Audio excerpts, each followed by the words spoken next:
It was the morning of Halloween 2005, and Stephen LaChance had not long waved his children off to school. He was sitting on the couch in his Missouri home when he heard a knock on the front door. Loud and frantic, it was Linda, a woman he had met only the year before. A wife, mother, and grandmother, she was usually kind and mild-tempered. And yet, on that morning, Linda was anything but her grandmotherly self. Cursing and possessed by rage, she hammered on the door, demanding that her friend let her in. And he would have done, had it not been for his 2 cats who stood, backs arched and hissing at the door, blocking his way. Low, loud, growling, Linda continued to demand access to the house. Stephen, shocked and unsure as to what to do, reached to phone the woman's daughter instead. "Do not open your door," she supposedly said down the phone. "Listen, Stephen, do you hear me? Do not open your door. She has a gun. Whatever you do, do not open your door to her." For certainly, Linda was not herself. She was different, changed, oppressed even, by the house in which she had lived, the same house that Stephen and his 3 young children had rented some 4 years prior. That was, after all, the reason for his and Linda's otherwise unlikely friendship. A shared understanding of the horrors that the house both shielded and multiplied. Dark figures, eerie electrical disturbances, horrific clown monsters, putrid odors, and even walls that screamed. Screamed such tortured, agonized sounds that those inside could only flee. Eventually Linda left, her car's tires skidding on the driveway as she sped away from Stephen's house. That would not, however, be their last encounter, for the Screaming House, as the property would eventually be known, had a grip on both Linda and Stephen, a grip that was so strong that even after they both moved out, it continued to grasp onto them, attempting to drag them back and destroy them within its deep, dark core. My name is Laura, and you are watching The Paranormal Scholar.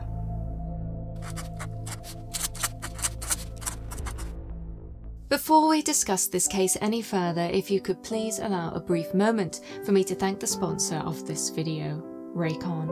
Throughout the year, most especially during the holiday season, we're exposed to all manner of stress. Stress whilst we're out, stress at work, stress at the airport, stress at home. When I'm feeling particularly overwhelmed, I like nothing more than to escape to my own private sanctuary by listening to music or an audiobook. And a great pair of earbuds is essential for this. Raycon wireless noise-isolating earbuds and headphones offer premium, crisp and clear sound, and up to 54 hours of battery life, as well as an almost custom, comfortable fit. It was actually Raycon's attention to comfort perfection that initially drew me to their everyday earbuds. Snug and discreet, they are designed to be worn all day and never fall out, with Raycon having an impressive scientific level of dedication to detail, having performed international ear scans and fit studies in order to gather the anthropometric data required to provide different shaped and sized gel tips to fit the widest range of ear sizes possible. This means that whoever you are buying these earbuds for, they can be instantly customized to suit their wearer, making them a true everyday necessity for music lovers, podcast listeners, gym goers, or anyone wanting to escape to their own bubble of zen this hectic festive season. One of my friends travels a lot on the train for work, and so I know these earbuds, most especially with their awareness mode, would be the ideal gift for him. Raycon has lots planned this month, with their countdown to Christmas offering a new pop-up flash deal every single day. And not only are there these great exclusive holiday offers to take advantage of at the moment, they are also giving my viewers 15% off site-wide with the code HOLIDAY. Simply click the link in the description box or go to buyraycon.com/paranormalscholar. And remember, there'll also be those new pop-up deals every day during their countdown to Christmas, meaning you can always get the best deals available on Raycon by heading to buyraycon.com/paranormalscholar. Thank you for listening and thus helping to support my channel. Now, on with the video. Stephen LaChance first stepped foot inside the house in May 2001. Located on a corner plot at the end of North Christina Avenue in the city of Union, Missouri, the building was more spacious than anything LaChance and his children had lived in together before. Historic, 3-bedroom, 2-bathroomed, with a large front porch, garden and basement, it was also available to rent at a good price. And so LaChance made sure that he and his 12-year-old daughter Lydia made a good impression on the landlady when they attended the open house. A week later, they received a phone call to tell them that the property was theirs. Given that LaChance had also recently started a new, well-paying job, it seemed as though the family was benefiting from a run of good luck. Thus, when they packed up their possessions and moved into the Union house only a few days later, they were full of hope for the future. In a matter of days, this hope transformed into unease. After all, there was something undeniably unsettling about the house. As LaChance details in his 2008 book, The Uninvited, strange things began to happen inside the building almost immediately after moving in. Whilst unpacking, it is said that a picture frame repeatedly fell from the wall of the living room. Strangely, the image was that of an angel, something that seemed both at the time and, given all that has been claimed to have occurred within the house, later also, to have been profoundly symbolic. Other objects, too, refused to stay put. LaChance's daughter reported that her closet door would open by itself in the middle of the night, and that she would hear boxes moving around in the other room. Outside the house, there was strangeness too. Playing on the front porch, his children noticed how their new neighbours would cross the road so as to avoid walking along the path which ran directly in front of the house. Not merely that, when LaChance attempted to speak with them, they seemed, so he claimed, uneager to talk with him, with one person, a passenger in a car which slowed down in front of the house, supposedly calling to him through the window, "Hope you get along okay here." And so it was that the LaChance families spent their first few days in the Union house, navigating odd neighbours, reacting to picture frames mysteriously falling off walls, and listening to strange bumps and bangs in the night. Then, when sent into the basement with his older brother so as to retrieve the garden hose, LaChance's 10-year-old son Matthew reported encountering something horrifying. A monster which had chased him up the basement steps.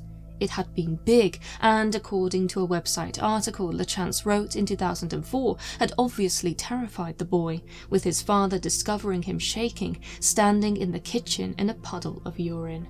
Despite searching the basement, LaChance could find nothing. This happening was just the beginning of a series of events that would very quickly get out of control for the family. After all, that same evening Matthew reported another encounter with a monster. This one, so LaChance explained in his book, was described as a monster clown.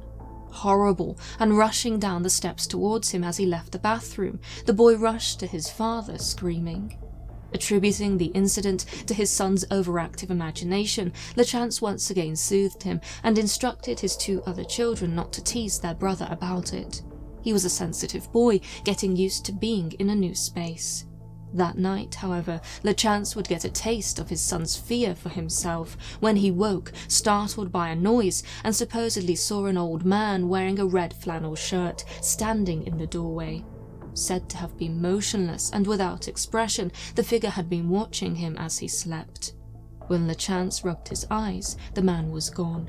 The stress, it seemed, was getting the better of him.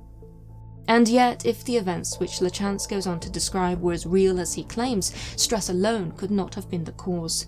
There were, after all, very physical happenings. The lights in the house, not merely one, but all of them, would turn on by themselves, with the family returning to a fully illuminated building each time they went out, even after they got into the habit of making sure they were all switched off before leaving.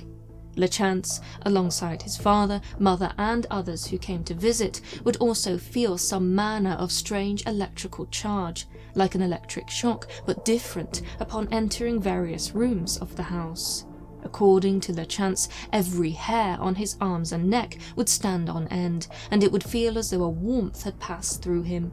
Inspecting the electrical circuit board with his father revealed no faults, and so there was no explanation for it, or for the malfunctioning lights. It was after these first few happenings that LaChance, through his father, first entertained the idea that his home was haunted. It seemed, after all, to be the only explanation for the strange and varied activity experienced by him and his children. When they started seeing the faceless dark figure of a man, solid in form but made up of churning, dark grey and black smoke or mist, skulking in the doorways of their house, they knew something otherworldly was going on. Terrified, LaChance wanted to leave the house, and so picking up his car keys, he calmly instructed his children to stop what they were doing and follow him. As they did, something absolutely incredible and most certainly horrific is said to have happened. Screaming. Described in his book as loud, painful, tortured and agonized, it allegedly poured from the building. Male and guttural, it made the family race to the car and caused the neighborhood dogs to bark. When LaChance looked back, he is said to have seen the black form standing in the window, watching them leave. A full search of the house the following day yielded no answers, nothing except for more electrical strangeness, and so LaChance's book informs us, a picture frame having been removed from the wall and placed, as if with care, onto the floor. Only a few days later again, the screaming returned. Only that time it was much worse, with LaChance separated from his children in the chaos. According to the narrative provided in his book, it was nighttime and his sons were sleeping as his daughter read quietly. Speaking with his mother on the phone, LaChance first heard the sound of doors rattling. This soon escalated and then evolved to include the sound of screaming. All the while, the house supposedly began to shake as a horrible stench monopolized the air. Abandoning the phone, LaChance raced to get his children, but was cut off as all around him the sound of screaming grew by a door which slammed shut. Feeling something behind him, he is described as having tugged and pulled on the door, throwing his entire body weight against it, pounding, desperate, scrambling to reach his children as both the sound of their screaming and that of a strange disembodied man heightened. Finally, after we are told an appeal to God, the door opened, and LaChance was able to flee from the house with his children. Chillingly, as he sat in the car outside, waiting for his parents to arrive, he saw that whatever was in the house was searching for us. The black form was allegedly visible through the windows, moving room to room methodically, as if looking for LaChance and his family. That was the last time his children stepped foot in the Union House. And so it was that the LaChance family moved out not long after moving in. They left so quickly, in fact, that Stephen LaChance reports in his book how many of their belongings were still unpacked in their boxes by the time moving day came back around. The landlady was able to arrange a transfer of the lease to a renter who, she assured LaChance, had no children. Thus, by the end of July 2001, no more than 2 months after moving in, they left the house on North Christina Avenue for a completely new and modern duplex with no history and hopefully no ghosts. And so it would seem that the story is over. The family moved out, and aside from the nightmares which plagued LaChance for several years afterwards, they were able to move on with their lives. If only that were the case. For rather than reaching the end, we now find ourselves standing at the threshold of a much wider story, a story which, we are told, oh so dramatically dragged into it an entirely new cast of characters. Chief amongst them was Linda Marsh, the woman who came to live in the Union House several years after Stephen LaChance and his children left. LaChance first came to know of Linda, who is referred to by the pseudonym Helen March in his book, after sharing his experiences at the Union House online in 2004. He had heard the landlady had turned the property into a dog kennel the previous autumn, and so when someone he met via a paranormal forum decided to visit and found that the house was still being rented out, he was concerned. And not merely was the property still lived in, there were children there also. Thus, the forum user collecting the new residents' details for him, LaChance knew he had to speak with her. Linda, so we are told via LaChance's book, already knew the Union House was haunted. Terribly, she, her husband, their teenage daughter and grandson were living through the unnatural activity. Speaking on the phone with LaChance, she is said to have revealed all manner of strangeness. When home alone, she would supposedly hear someone breathing right next to her. Footsteps coming down the stairs and into the bathroom were common, as were electrical anomalies, including the transformer in front of the house blowing up every few months. Then there were the truly horrifying incidents. The police showing up in the middle of the night, responding, so they said, to a suicide call having come from the house. Things catching fire without reason, and the family's pet cat being found dead on the floor, its neck and back broken. Eerily, Linda's daughter's dolls would also be found with all of their hair cut off. In short, it was a panoply of the paranormal like no other. LaChance was both disturbed and thrilled. Through Linda, his own experiences had been validated. Thus, LaChance was drawn back to the house. Fearful for his new friend and the children who lived there with her, he felt as though he had to help. He just didn't know how. And so they invited a woman advertised as a psychic medium to come to the property and offer her opinion. Allegedly, she was lifted about 3 inches off the floor and thrown against the wall when exploring the upstairs of the house. The property was, so she told Linda and Stephen, thoroughly haunted. Not merely that, it contained a vortex in the basement. It was said that through this, spirits and other more malicious entities were able to travel freely. Her advice to Linda and her family was to move. And yet, they couldn't. Financial restraints kept them at the house, and so they would have to find a way to live with the paranormal activity. This conclusion led to others becoming involved in the case, including other mediums, many teams of paranormal investigators, and eventually Missouri Paranormal Research, the investigative team which LaChance himself established so as to document all that was happening at the Union House. And so it was that other testimonies began to trickle in, with a website belonging to the now defunct group collating some of them. According to one, written by a group member Gregory Myers, his first visit to the property lasted a whole 2 minutes before he had to retreat outside and recover. Reportedly, he had instantly got a headache and was overwhelmed by the most horrid nausea. He also claimed to have experienced inexplicable temperature increases in the basement of the house, as well as a very dense, heavy atmosphere that once again caused him to flee. In a different testimony, we are told that another member, Beth, was also immediately overwhelmed upon visiting for the first time.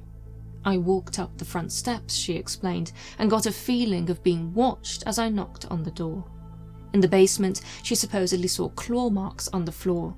Then, after being informed by LaChance that whatever was down there was known to touch the last person coming up the steps, she reported a dizzying feeling which disappeared as she reached the top of the stairs. And so the property was cursed, according to Gregory Myers, house of demons from which no one could escape. Sensationally, a member called Tracy even stated, in all caps, that the house and the whole neighborhood is a gateway to hell, and we played in its front yard. The land, even if the house was demolished, would never be free of the evil influence. And so, for the first time, the entity described by LaChance as a large black mist was given the appellation demon. Everyone who visited, so it seemed, agreed, with it even being said that there had been a black mist roll from the kitchen into the living room, and that people there had seen something that had morphed into a hideous monster which looked like Jesus. A strong consensus for sure, and certainly one which appears to have been well deserved, given what happened next. According to both LaChance's book and various other sources, the activity in the house reached such a climax that all those who both lived there and visited suffered psychologically. In one example, a Missouri paranormal research investigator come psychic by the name of Alex completely, so LaChance states, lost his mind after becoming beguiled by the house. Sensationally, we are told that he brought black magic books into the house and demanded to perform a bloodletting ceremony in the basement, during which he would bind the demons to him. Denied any further access to the property, he is said to have become homicidal and suicidal, and as such was institutionalized, after which LaChance cut all ties with him. And as disturbing as this episode no doubt was, we are told it was even worse for those who actually lived in the Union house. For certainly, Linda, as well as her daughter Kelly, are claimed to have fallen under the same slaughterous spell as Alex, with them each fantasizing about ending the life of the other. This supposedly reached such a point that Linda would lock her bedroom door at night. If she did not, she would wake to discover her daughter standing over her, seemingly not present in her own body, an empty vessel for the demon to seize, pilot, and bloody. As all of this occurred, the manifestations increased. In LaChance's book, we are told of further black mist entities, including a black hooded figure with red glowing eyes, of deceased spectral babies hanging by their feet from the limbs of the tree outside the house, of bites and scratches which would appear on Linda's arms as she slept, and of a wolf-like animal with strange yellow glowing eyes that would stalk her bedroom at night. As she struggled in her sleep, Linda even alleges that she was assaulted, not once but 3 times, by a large and heavy hooded entity. By Halloween 2005, around a year and a half after meeting LaChance, Linda was in such a state, oppressed on a daily basis by the entity that all had come to regard as demonic, that she had attempted to kill her husband, LaChance, and indeed herself as well, all on separate occasions. As such, she, like Alex before her, was institutionalized.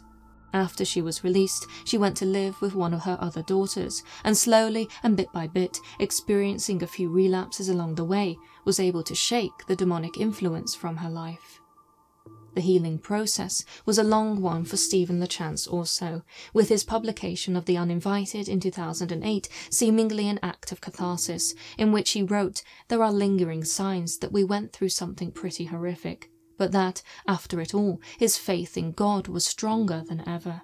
Certainly, in the latter days of Linda's oppression, they had received support from the church in the form of a Father Paul, with it even being said that the church went on to produce a 156-page report on the case, which concluded that the happenings represented a demonic infestation, obsession, oppression, and possession. And yet, for all of this, it would be a lie to say that there are not serious problems with this story. Whilst of course it is impossible to know whether or not the happenings described by Stephen LaChance and others represent genuine events, there are several issues that make one stop and question if we are at the very least being misguided in part. In this way, when discussing this case, it is crucial to examine the narrative presented by LaChance in his 2008 book alongside his original 2004 website article. After all, there are inconsistencies. For example, in his book we are told that his son Matthew encountered a horrifying monster clown in the house, with LaChance later that same day being awoken by a red flannel-wearing old man spectre. When one reads his earlier article, there is no mention of these 2 incidents. Not merely that, on the day when these things allegedly happened, after his son was also chased out of the basement, we are told the rest of Sunday and Monday went without any other incidents, with the family being so happy those first few days in the house. Surely the appearance of a monster clown and a sinister spectre would have directly contradicted this statement. Of course, one can hardly expect LaChance to have included everything in his admittedly very much shorter article. Not only that, amending a narrative is permissible in certain circumstances. For example, as he did to no doubt shield his by then 17-year-old son from embarrassment when he omitted from the book how he wet himself after being scared out of the basement. And yet, occluding a urinary accident is one thing, claiming that there were no other incidents and then 4 years later asserting encounters with various full-bodied apparitions, or indeed terrifying flesh and blood monsters is another. It most certainly triggers alarm bells. And these bells can be said to become quite loud when one examines some of the other inconsistencies between the book and the original article, namely how a picture frame was said to have been removed from the wall and placed carefully on the floor. Such, like the red flannel-wearing old man ghost, was not mentioned in 2004, Curiously, such incidents can be said to be reminiscent of other paranormal cases, such as the San Pedro haunting, in which a red flannel-wearing old male spectre and paintings carefully peeled from walls were also both mentioned. Coincidence, or a sign of something else? Now, of course, that is not to say that the Union Screaming House is a case that is utterly fraudulent, merely that there are problems with it. Most certainly, one could just as easily argue that the inconsistencies, far from being born of malice, have a more reasonable explanation. That LaChance felt as though he had to inflate what was a genuine case in order to get people to listen to him. After all, evil child-chasing clowns and ominous old men spectres are enough to chill anyone. However, these acts of seeming dramatization are by no means lone incidents. Perhaps the greatest issue, if not for its immediate effect on the narrative, but for its wider implications, is that of the landlady from whom LaChance rented the Union House. In the book, they are referred to as a man called Mr. Winters. Now, naturally one can expect pseudonyms to have been employed. This is a normal part of non-fiction writing in any genre. And yet, the modifications to this individual seem to extend much further than a change of gender. After all, using LaChance's original article as a base value, they morph from a perfectly normal old lady who calls him honey to a full-fledged James Bond-esque baddie, clownish and odd with a raspy voice who has to shuffle their wig back into place every 5 minutes. A ridiculous caricature of a character who, at the end of the book, supposedly sends LaChance a gleeful email in which they all but break into song in order to revel in how they have sent more children, who they raspily refer to as little angels, to scream in the house. One can be as open-minded as they like about the paranormal, but there are certain things which simply do not come across as genuine. And so, one must ask, what was the reason for this act of hyperbole? And if it is a deceit, what shadow of suspicion does this cast on the rest of the book? Perhaps all of this is an unfair analysis, and yet when handling the paranormal and making what are to most people outrageous claims, it is crucial to be clear and precise and refrain from hyperbolic statements and embellishments, which can very easily slip into the realm of fiction, and thus debunking. In short, if your experience was paranormal and thus as shocking and unnatural as you claim it to have been, then there is no reason for you to exaggerate. And yet, from an outsider's perspective at least, this seems to be an issue through and through in LaChance's testimony. This problem becomes all the more difficult to avoid when one reads the testimonies of others who visited the house via paranormal investigative groups. Through them, we are told that LaChance would condition investigators to expect certain things to happen, such as feeling uncomfortable on the basement stairs just before climbing the very same stairs. One member by the name of Beth even freely admits that they never actually saw the entity that they were told would appear regularly as a black mist. Such manifestations were, it seems, reserved only for LaChance. Stephen had gone up to the second floor of the house, so Beth writes, and had stuck his head out an open window. Bob, the name given to the entity, growled at him. We were all in the house and couldn't hear it, but when Stephen came back downstairs, he let us know where Bob was. Again, coincidence or a sign of something else. All of this said, it would not merely be very unfair, but also very difficult to argue that this case is entirely false. There is much merit in some of the claims presented in LaChance's original 2004 article. Add to this some of the historical research he has done about the house and the area, which includes how the land once belonged to a Captain John T. Cromwell, a man claimed to have sold his soul to the devil, and it can be said that there are good grounds for a haunting to have taken place. Not only that, LaChance himself represents a fertile opportunity for paranormal mayhem. A single father to 3 young children, overworked and later diagnosed with a sleep disorder, his personal traumas and stresses may have inflamed something already present at the house. In this way, if there are dishonesties in LaChance's Union Screaming House story, the best thing that he could do for the case, and the paranormal more broadly, is to come clean, and clarify which elements are truth and which are embellishments. Yet, with a special edition of his sequel slated for release in 2023, it is unlikely that this will happen. And so, as long as people treat it as such, the paranormal will continue to be the Wild West. Sneered upon by those who live in civilized lands, rough and rugged, it's crazy stories, just that, stories. For there are no rules here, and with no sheriff in town, the cowboys and outlaws have run wild. Thank you so much for watching. I truly hope you enjoyed this video. If you did, please consider liking and subscribing for more of the paranormal. Equally, you might like to sign up to my email newsletter over on paranormalscholar.com to receive notifications of all new content. And if you cannot wait until my next video, why not watch the one suggested on screen now? Until next time,